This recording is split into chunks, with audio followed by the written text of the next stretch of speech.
welcome back to my channel. I hope you all have been doing very well. Thank you again for everybody who's been subscribing, for your views in the last videos, for your comments, for your questions. If you haven't watched the last forgive this, I hurt myself. If you haven't watched the last two videos on the summary of the whole process to prepare for the 2022 foundation program, or the detailed explanation of the documents and preparation you need to make to apply for the eligibility application, then please go back and watch it. This video today is going to be specifically focusing on the form. Now, if you remember in my last video, I mentioned that I wanted to use my laptop just so I'll be able to share my screen, but I decided against that for this video. Because I still have my personal information there, and since the eligibility window is not open, I'm unable to direct you with the form based on how it would look like this year. Now, between my applications, so the missed applications, I had to open an Oriel account twice, and between that time they switched to a new platform. So I think that the format for this particular year is going to be similar to the one for last year. And I have access to that based on one of the applications. So I'm just going to walk you through what the form would look like without actually sharing my screen. So hopefully once the application is open and the guideline, once the window is open, we'll be able to maybe create a false account to walk through things like applications, the main application now, as more videos come. So I'm just going to walk you through based on one of my previous applications and explain what it would look like.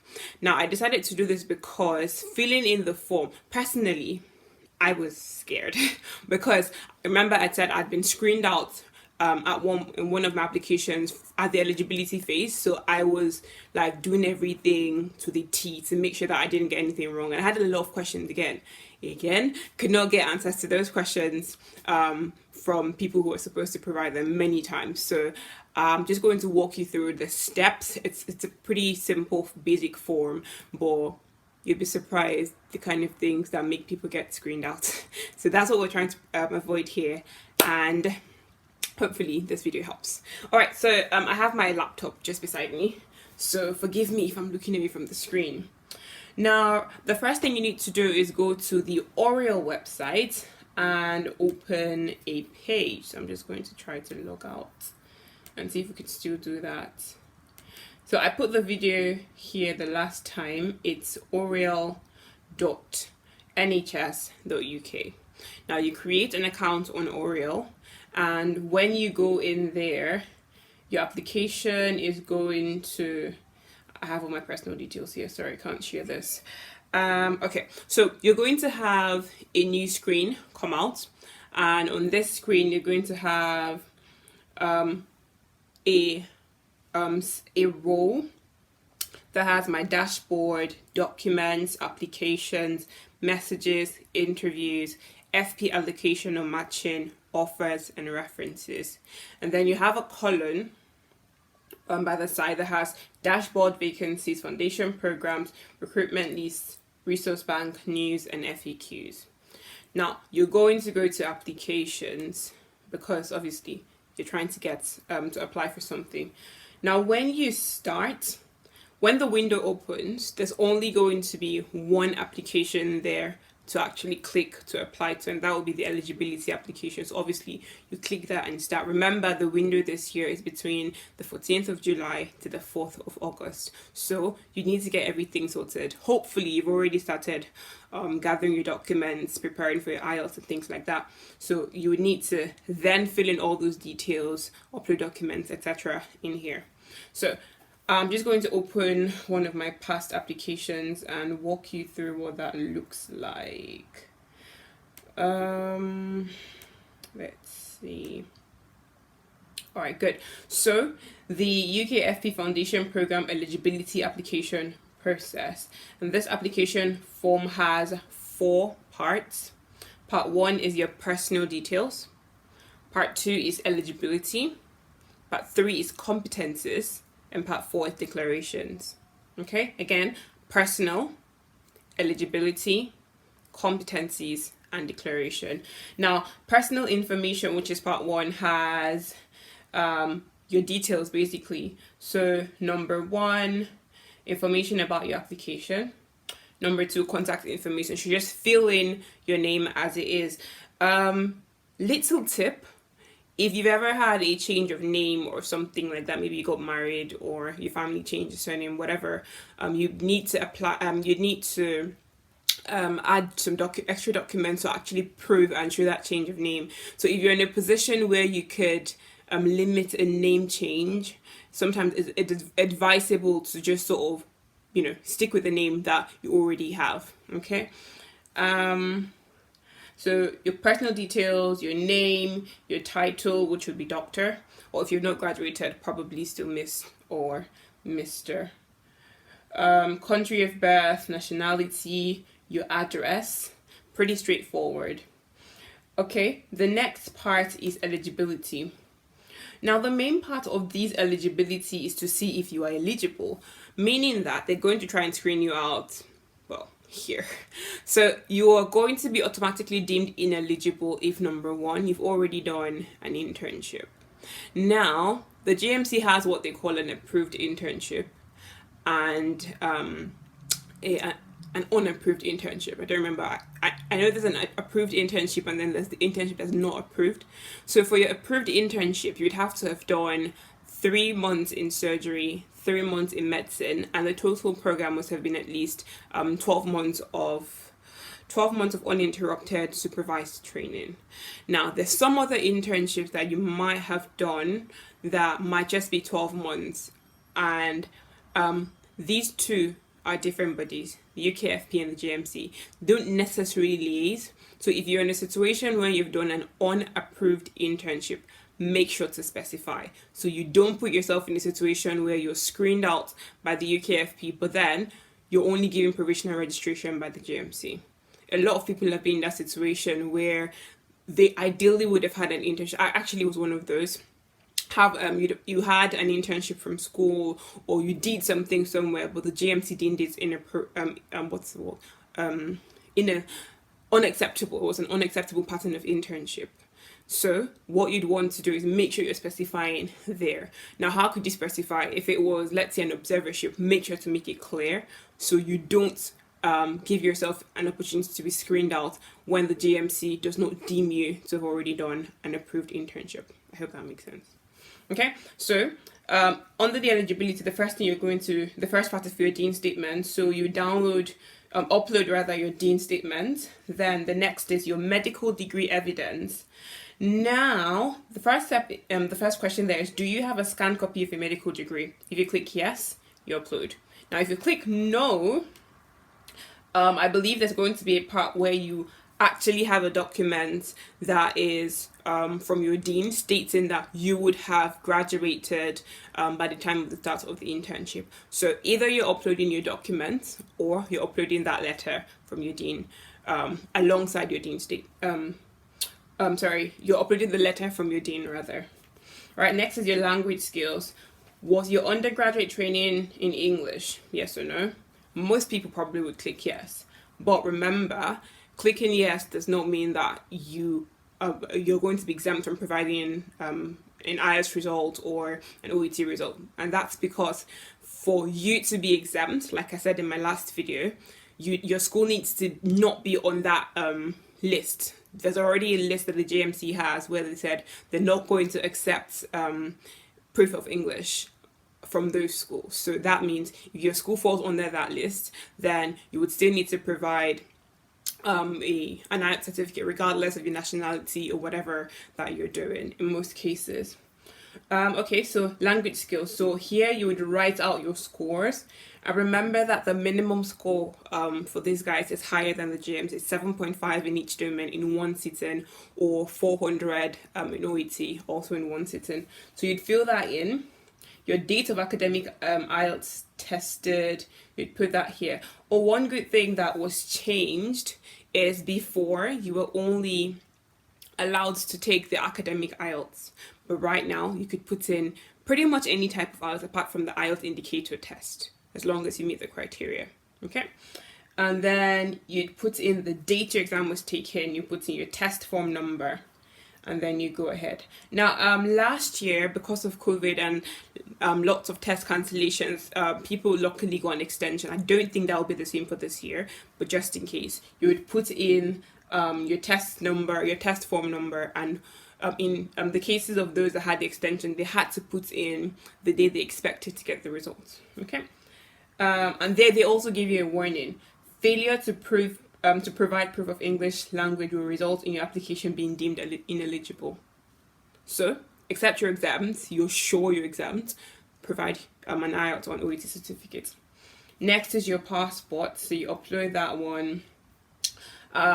This one is where a lot of people ask questions. Evidence of your right to work in the UK. Now, if you're a resident in the UK, through whatever means, you have a passport or you have a BRP or through some means you're a resident in the UK, then you upload that, right? But if you do not have, in my case, I didn't have my passport at that time. Well, I didn't have, my document was at the Home Office, so I had to sort of say I didn't have mine and I would provide it later on. But if you would like to provide your passport, then you put yes or no. If you have your documents in your position, you upload that. If you don't have, then this is what I did. I wish to send a right to work proof as per the deadlines in the eligibility applicant guidance.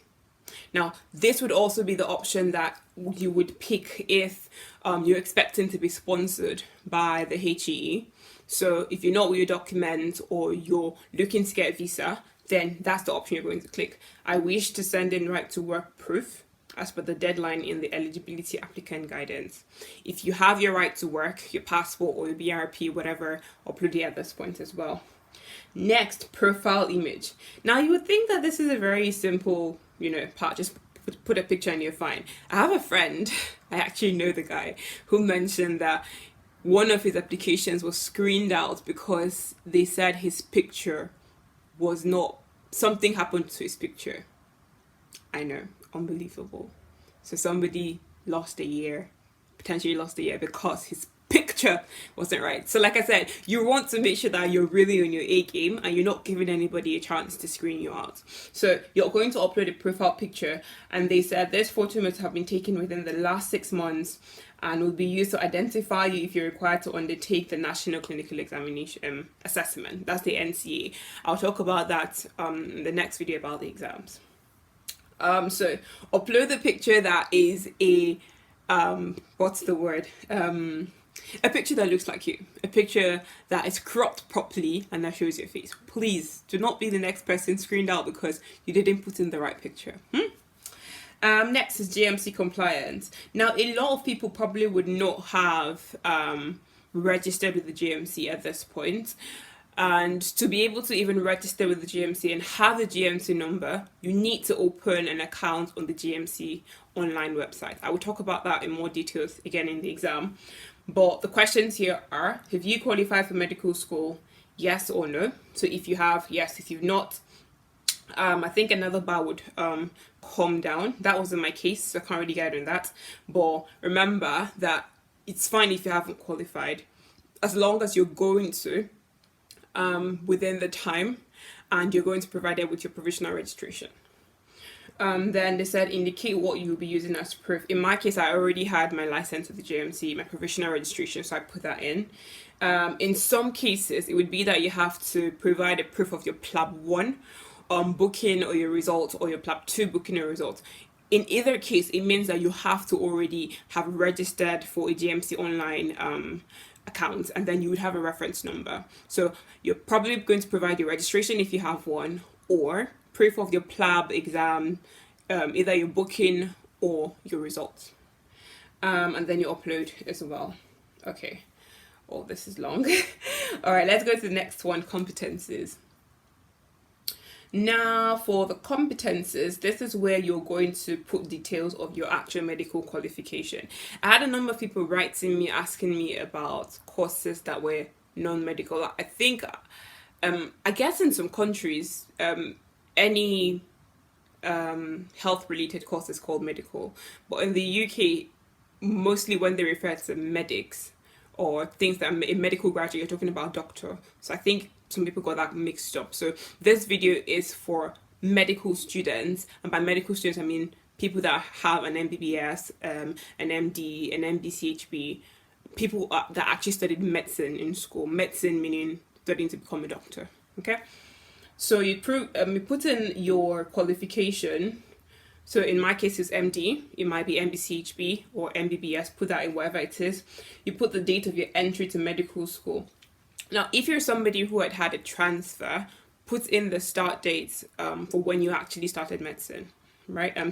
Your start date when you started medicine. In my case, remember I said I'd done 4 years in a Russian university, 2 years in Ukraine. So my start date is my start date in Russia and the Russian university. And then what date did you expect to qualify, or did you qualify in? You put that in. If you've not graduated, you're going to put in your expected graduation dates. Now, for some people, you're going to have 2 dates. In my case, the date where you actually pass your exam is the date where you qualify. So the graduation date is different. So you're putting in the date where you qualify, the date that's going to be on your medical certificate, not the date of graduation, right? So put in the date where you qualify, which is the day where you pass your exams, or the date that's on your certificate, as opposed to the date of your graduation. So that's the date you need. And then you put in the medical school category. For you to be doing the eligibility program, you're either an IMG or a UK medical graduate that applied over a year after graduation. So you put in your category. In my case, it's non-EEA medical school. If you graduated in the EU, you fill that in as appropriate. Then the name of your school, the country, and then, very important question, I expect to have completed an internship by August 2022. So you want to click no, right? Because if you have done an internship, remember, in most cases that automatically screens you out. So you want to click no. And if you actually have done an internship, then this is not the right route for you. You should be going through PLAB 2. And I already have a video in that, so please check that out. So this is for people who have not done an approved internship or an internship at all. Okay, next is your postgraduate activity. Now for the postgraduate activity, a lot of people had questions in this. They pretty much want to make sure that you've not been training, right? So you've not been in some kind of internship. So just put in what you've been doing. It could be that you've been traveling, it could be that you've been studying, it could be that you've taken a sabbatical, a career break, whatever. But put that in as it is. It's really, there's nothing, I don't know why some people got scared of this particular part. Just as long as you've not been doing an internship, that's fine. So just putting what you've been doing according to timelines there. Okay, and the last one is your declaration. Now for the declaration form, according to this particular application, there are 4 declarations you're ticking off. Number 1 is that I do not currently hold full GMC registration with a license to practice, nor do I anticipate that I will be eligible to gain full GMC registration with a license to practice by the start of foundation program. So that means if you've actually been doing an internship or you've done an internship, you can't tick yes there, you're automatically deemed ineligible. So make sure that you're not applying for this through this route if you've already done an approved internship. Next declaration, I confirm that I will submit all required supporting documents to the UKFPO Eligibility Office by the required dates and understand my application will be invalid if I miss the deadline. Remember, like I said, they do not play with deadlines, so make sure you have all your documents submitted. The next is I will adhere to all future deadlines set by the UKFB. And the last one is I confirm that I have read and followed the guidance provided in the UKFP eligibility application guidance. Now, like I mentioned, I was not able to share this because the guidance for some reason for this year, I think, has still not been released. But this is an idea of just what the framework would be. So if once the eligibility window opens, you just go through the video again and know what you're going to feel, because you might have some questions. But don't be afraid. This is, as long as you've already gathered your day statements and fill that in as you should, you have your I certificate, it should be a walk in the park. All right, so I close the laptop And that's the end for today. Thank you all for watching. If you have any questions, please send them, put them in the comment section, or send me a message at Amaka NJ or Momentswithsoph. If you want some hands-on guidance or you need somebody to help you with practice for the exams and things, I will talk about that in more detail in the next video. But if you need some guidance for a longer period of time, my Superprof platform, book a consultation, and let's get going. All right, see you guys in the next video. Have a lovely day.